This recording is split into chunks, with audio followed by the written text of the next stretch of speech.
आदाब सामीन, मैं हूँ आपकी मेज़बान एरम इमरान। और जी आज मैं बहुत खुश हूँ, वो इसलिए कि आज आप मेरे साथ वक्त गुजारेंगे और साथ ही जी हमारे साथ एक और आपकी जानी पहचानी और हर दिल अजीज़ दोस्त होंगी, जी हाँ नबीला, जो आज हमें छोटे बच्चों के दांतों के बारे में फ़िक्र करने और उन्हें सेहतमंद रखने के बारे में अच्छी अच्छी बातें समझाएंगी।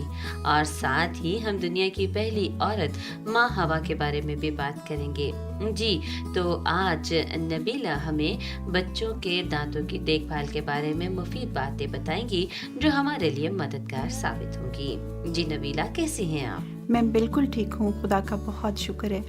अच्छा नबीला, आपको अपने साथ यहाँ देखकर बेहद खुशी हो रही है। मुझे भी। अच्छा, आज हम दांतों के बारे में बात करेंगे और सुनेंगे भी। सबसे पहले तो आप हमें ये बताइए कि आमतौर पर बच्चों के दांत कब निकलते हैं? इरम, बच्चे आमतौर पर जब 6 माह के हो जाते हैं तो उनके दांत निकलना शुरू हो जाते हैं और 2 साल की उम्र में 20 दांत, जिन्हें दूध के दांत कहा जाता है, निकाल लेते हैं। वाह भाई, 20 दांत इतने छोटे से बच्चे के मुंह में हैं। और बड़े होने तक फिर यही छोटे छोटे दांत रहेंगे या फिर यही दांत रहेंगे। अच्छा, तो फिर इन छोटे छोटे दांतों की हिफाजत कब से शुरू करनी चाहिए? इरम, जब ये दांत निकलना शुरू हो जाते हैं तो उनकी हिफाजत तभी से शुरू हो जाती है और तभी से उनकी सफाई भी। तो फिर इन छोटे छोटे दांतों को हमें नबीला कैसे साफ करना चाहिए? मैं तो ये कहूँगी कि नरम साफ कपड़े से या फिर बच्चों वाले टूथब्रश से।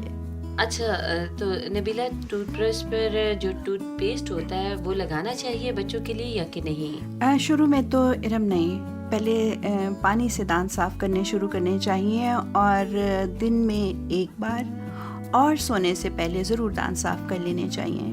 अच्छा नबीला, मैंने एक और बात सुनी है कि ये जो फीडर होता है ना, ये छोटे बच्चों के दांतों के लिए अच्छा नहीं होता है। जी हाँ, ये ठीक है। कुछ लोग भूल जाते हैं कि दूध में और जूस में मिठास होती है और अगर ये मिठास दांतों पर जमी रहे तो दांतों में कैविटी हो जाती है, जिसको फिर वो खोड़ नहीं जिसको कहते हैं वो हो जाती है। इसलिए बच्चे के मुंह में हर वक्त का फीडर रहना दांतों के लिए ठीक नहीं। कभी कभी बच्चा फीडर पी रहा होता है तो उसको वैसे ही सुला दिया जाता है और सारी रात फीडर उसके मुंह में रहता है। ऐसा बिल्कुल नहीं करना चाहिए। अगर बच्चा ऐसे में सो जाए तो दूध या जूस की जगह सादा पानी होना चाहिए। तो क्या नबीला ये मसला माँ के दूध से भी हो सकता है या फिर बस फीडर से ही होता है? ज़्यादा मसला तो फीडर से होता है, लेकिन अगर बच्चा ज़्यादा देर तक माँ का दूध पीता रहे तो भी ये मसला हो सकता है। इसलिए चाहिए फीडर का इस्तेमाल हो या माँ अपना दूध पिला रही हो, थोड़ी देर इस्तेमाल करना चाहिए और यही दांतों के लिए बेहतर है। अच्छा, तो नबीला, मैंने इससे पहले ऐसा कभी नहीं सोचा था। अच्छा, एक बात और बताइए कि अगर बच्चे के दांतों का मसला बन जाए तो हमें कैसे पता चलेगा? इरम, बच्चे के सारे दांतों का रंग एक जैसा होना चाहिए। वो ना तो रंग बिरंगे हों और ना ही उनको ठंडा गर्म लगे या कुछ चुभता हुआ महसूस हो। छोटे बच्चे तो ये नहीं बताते, पर बड़े लोग ये ज़रूर बता सकते हैं। अच्छा नबीला, बड़े बच्चों के बारे में आप क्या कहेंगी? हम उनके दांतों की कैसे हिफाजत कर सकते हैं? सबसे बेहतर यही है कि आप उनके दांत साफ रखने की ट्रेनिंग जितनी हो सके वो छोटी उम्र में ही शुरू कर दें। उनको छोटे होते ही ब्रश पर मामूली सा टूथपेस्ट लगाकर दांत साफ करने सिखाएं। ज़रूरत इस बात की है कि आप ब्रश पर थोड़ा सा टूथपेस्ट लगाएं और ख़ुद उनके दांत आहिस्ता आहिस्ता साफ़ करें। इसलिए वो खुद दांत साफ़ करना सीख लेंगे और 7 साल के बच्चों को खुद दांत साफ़ करने दें। लेकिन यकीन कर लें कि आपकी थोड़ी सी मदद से वो दांत साफ़ करने के काबिल हो जाएंगे। अब देखें, बहुत छोटा बच्चा, उसको नहीं पता कि दांत किस तरह साफ़ करने हैं और ब्रश कहाँ कहाँ जाएगा तो उनके दांत साफ़ हो जाएंगे।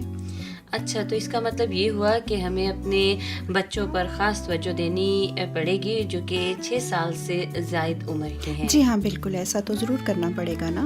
अच्छा, बजाय इसके कि मैं अपने बच्चों से ये कहूँ कि जाओ और अपने दांत साफ़ कर लो, मुझे उनसे ये कहना होगा कि उठो, आओ दांत साफ़ कर लें। तो मैं ख़ुद उसके साथ जाऊँगी और दांत साफ़ करने में उसकी मदद करूँगी। जी बिल्कुल बिल्कुल।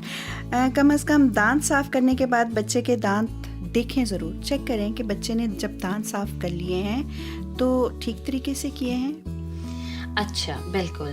तो नबीला मुझे ये बताइए, ये जो कैविटी होती है, इससे दाँतों को बचाने के लिए खाने-पीने की कौन-सी चीज़ों से परहेज़ करना चाहिए? मीठी चीज़ें, जैसे ये कैंडी, बिस्किट वगैरह, और आजकल ये जो बच्चे खाते हैं ना कुरकुरे, किशमिश, जी, जी। पापड़ वगैरह जी, ये जी, खाते हुए बिल्कुल। आपको नज़र आएंगे। इन चीज़ों को एकदम तो नहीं छोड़ा जा सकता, लेकिन ये तसल्ली कर लें, क्योंकि ज़ाहिर है जब दूसरे बच्चे खा रहे होते हैं तो हर बच्चे का दिल चाहता है कि मैं भी ये चीज़ इस्तेमाल करूं। लेकिन देख लें कि आपका बच्चा जब सोने के मूड में है तो उस वक्त ये चीज़ें ना खाए। बिल्कुल। अच्छा नबीला, ये मीठी चीज़ें जो हैं, ये खाना क्यों इतनी नुकसानदेह हैं? असल में हमारे मुंह में छोटे छोटे बैक्टीरिया यानी जरासीम होते हैं जिनको आम आंख से नहीं देखा जा सकता। जब आप मीठी चीज़ खाते हैं तो इसका कुछ हिस्सा बैक्टीरिया को मिलता है जिस पर वो पलते हैं, और फिर उस मिठास को वो जो बैक्टीरियाज हैं वो तेज़ाब में बदल देते हैं, और ये दांतों की कैविटी का सबब बन जाता है। इसलिए बहुत ज़्यादा मीठे शरबत, कैंडी और बिस्किट दांतों के लिए नुकसान का सबब बनते हैं। तो फिर हमें ये भी बता दीजिए कि हमारे दाँतों के लिए बेहतरीन खुराक कौन-सी है? इरम, जिन चीज़ों में कैल्शियम होता है, कैल्शियम दांतों को मजबूत करता है। डेयरी की बनी हुई चीज़ें मसलन दूध, पनीर और सारी चीज़ें जिसमें दूध शामिल होता है वो दांतों के लिए फ़ायदा मंद हैं। छोटे बच्चों के लिए तो डेयरी की चीज़ें बहुत ज़्यादा ज़रूरी हैं। हरे पत्तों वाली सब्जियां खाएं, सख्त छिलके वाले खुश्क मेवाजात में भी कैल्शियम होता है। इस तरह की चीज़ें खाना ना सिर्फ दांतों के लिए बल्कि पूरे जिस्म के लिए बहुत बेहतर है। बहुत शुक्रिया नबीला, आज आपने दांतों के बारे में बहुत अच्छी बातें बताई, जो कि न सिर्फ बच्चों के दांतों के लिए बल्कि हम सब के दांतों के लिए भी बहुत ज़रूरी है और फ़ायदेमंद भी हैं। हमारे दांत ज़्यादा देर तक कायम रह सकते हैं। हमें दांतों के बारे में मज़ीद और ज़रूर बताइए। जी ज़रूर। आपको पता है कि दांतों के ऊपर वाली चमकीली और शफाफ तह को एनिमल कहा जाता है, और ये हमारे जिस्म का सबसे ज़्यादा सख्त हिस्सा होता है। अगर हम एहतियात ना करें तो फिर ये एनिमल उतर जाता है और या फिर टूट जाता है, और अगर कोई सख्त चीज़ चबाई जाए तो ये एनिमल क्रैक हो जाता है या फिर पूरे का पूरा दांत ही टूट जाता है। कभी भी बोतल का ढक्कन खोलने के लिए दांत का इस्तेमाल ना करें, बल्कि ओपनर इस्तेमाल किया जाए। जैसे चाबी होती है, बोतलें खोलने वाली चाबी होती है, वो इस्तेमाल करें, और ना ही कभी दांतों से बोतल खोलने की प्रैक्टिस या मुकाबला किया जाए। इस तरह एक और चीज़ मुंह के लिए और जिस्म की सेहत के लिए इंतहाई ख़तरनाक है, और वो है सिगरेट नोशी यानी स्मोकिंग। स्मोकिंग करने से दांतों में सुराख हो जाते हैं और सारे मुंह में से बदबू आना शुरू हो जाती है। तंबाकू नोशी से दांतों पर लगे हुए दाग आसानी से नज़र आ जाते हैं, मगर मसूड़ों की बीमारी के बारे में इससे मुंह का कैंसर का खतरा बढ़ जाता है, और अगर तंबाकू नोशी करते रहें तो दांत निकलने के बाद भी मुंह का इन्फेक्शन ख़त्म नहीं होगा।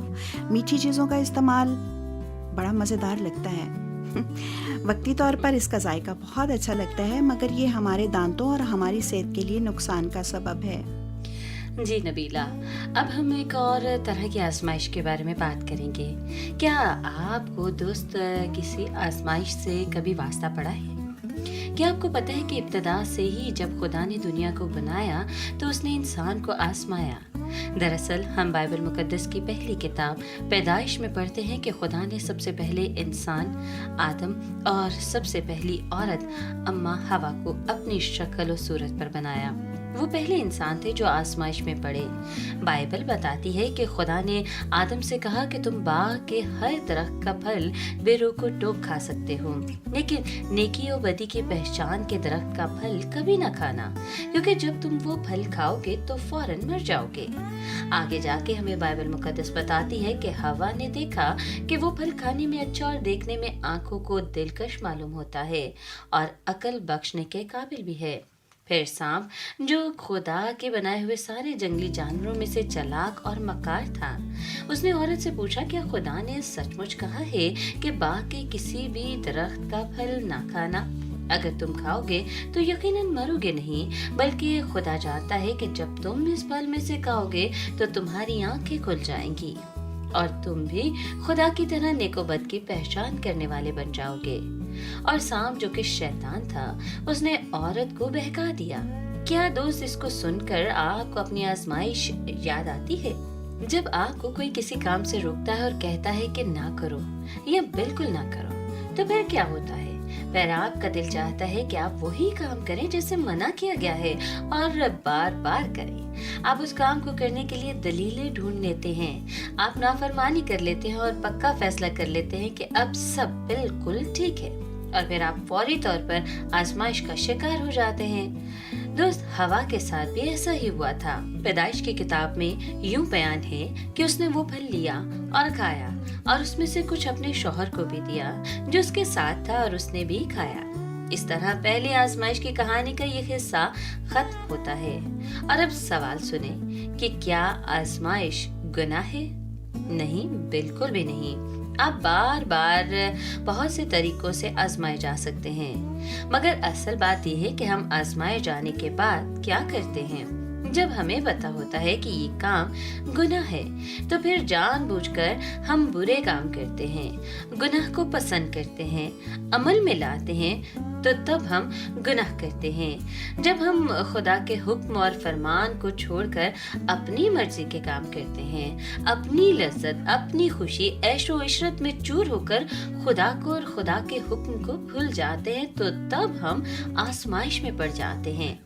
दोस्तों, खुदा का कलाम हमें बताता है कि यही गुनाह हमें मौत की तरफ ले जाता है, यानी ऐसी जिंदगी की तरफ जिसमें खुदा नहीं होता। इस तरह हम खुदा से दूर हो जाते हैं। जब हवा और आदम ने अपनी मर्जी करके खुदा की नाफरमानी की, तो उस जिंदगी से महरूम हो गए जो खुदा की रफाकत में गुजरती थी। हालांकि खुदा चाहता था कि वो हमेशा तक उनके साथ रहे और उनको अपने पास रखे, मगर इसकी बजाय उन्होंने खुदा से महरूमी की राह अपना ली और खुदा की रफाकत से दूर होकर आखिर वो मौत के मुंह में चले गए। खुदा से उनका रिश्ता टूट गया। क्या आज आप अपनी जिंदगी पर गौर करेंगे? सामीन, क्या आप चाहते हैं कि जो काम नहीं करने वाले वो आप ना करें, मगर फिर भी आप ये काम करने पर जब रजामंद हो जाते हैं तो ये आजमाइश है। आप क्या करेंगे? आप खुदा से दुआ कर सकते हैं कि वो आपको सीधी राह दिखाए। दोस्तों, आज हम आजमाइश के बारे में सीख रहे हैं। बाइबल मुकद्दस बताती है कि यीशु शैतान से आजमाया गया, मगर उससे कोई खता ना हुई। वो आजमाइश पर गालिब आया और आजमाइश और शैतान दोनों शर्मिंदा हुए। हम आजमाइश के बारे में सीख रहे हैं और बाइबल मुकद्दस हमें बताती है कि यीशु शैतान से आजमाया गया, मगर उससे कोई खता ना हुई।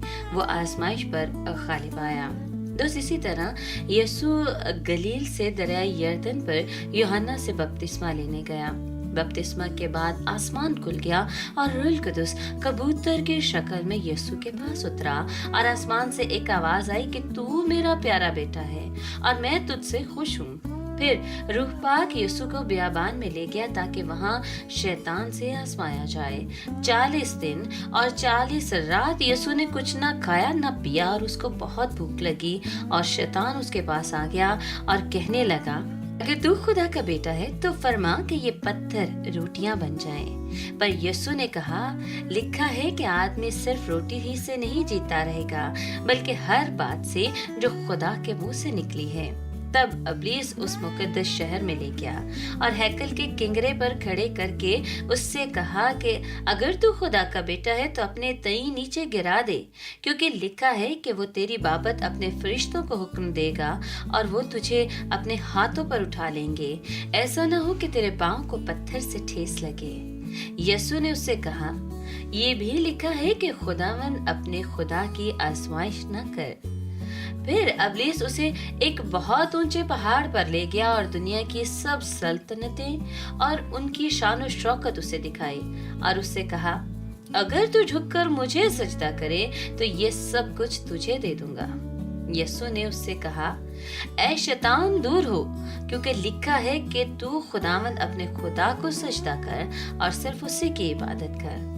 तब इब्लीस उसके पास से चला गया और देखो फरिश्ते आकर उसकी खिदमत करने लगे।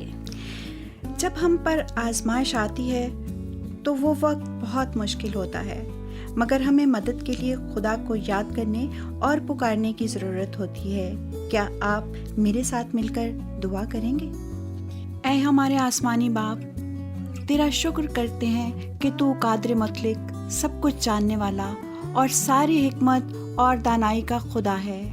اے خداوند، تیرا شکر کرتے ہیں کہ تو نے ہمیں اپنا کلام بخشا، تاکہ جب ہمیں قوت کی ضرورت ہو ہم تیرے کلام میں سے قوت پالیں، خاص طور پر شیطان سے لڑنے کے لیے اور آزمائش پر غالب آنے کے لیے۔ تیرے پیارے بیٹے یسوع کے لیے تیرے شکر گزار ہیں، جس کو تو نے بھیجا تاکہ وہ ہمارا نجات دہندہ بن کے ہماری خلاصی دے۔ ہماری مدد فرما کہ جب ہم گناہ کی آزمائش میں گر جائیں تو تیرے اوپر کامل بھروسہ رکھیں اور تجھ میں قائم رہیں۔ ہم یہ ساری دعا یسوع کے نام سے مانگتے ہیں، آمین۔ دوستو، ہمیں آپ کی فکر رہے گی اور ہم آپ کے لیے دعا کرتے رہیں گے۔ آپ ہم سے ضرور رابطہ رکھیے گا اور ہم دوبارہ ملنے کے منتظر رہیں گے۔ اس دوران یاد رکھیں کہ خدا آپ کی حفاظت کرتا ہے اور آپ کی زندگی پرسکون بنانا چاہتا ہے، اور جب بھی آپ پر آزمائش آئے تو خداوند پر بھروسہ رکھتے ہوئے دعا کریں، خدا سے مدد مانگیں، وہ آپ کو ہر آزمائش میں کامیابی بخشے گا۔ اپنا بہت سا خیال رکھیے گا۔ خدا حافظ۔